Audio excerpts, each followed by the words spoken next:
All right, Sarah, you ready? I'm so excited. I know. Every year, Sarah gets excited because we go to Carowinds. And you can too. So the park is closed. Right. The park is not open this time of year. So it's just us.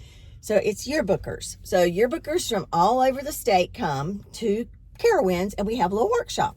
This year is going to be a little bit different, and it's more about how you can create inclusiveness and just love in your book, and how you can take that and make it a part of your school culture. And we have a guest speaker in the morning. Then we have a giant buffet lunch. It's always really good. Really good. And then they open up several rides, and since you're the only ones in the park, you can ride them over and over and over. And I will ride them with you. I will not. I just sit there and watch the kids who ate too much come back in and look green. Okay, that's what I do. I like to get off the ride and then get right back in line. I know you do. Mm-hmm. So we're in the tip this week. We're sending out information. It's honestly scarier riding down 85 with you than it is getting on.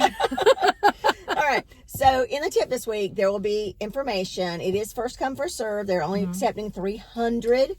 I think it's limited to so many staff members. I don't even know, really. Yeah. We'll put it in the tip. So we hope you join us. Yep. Bye.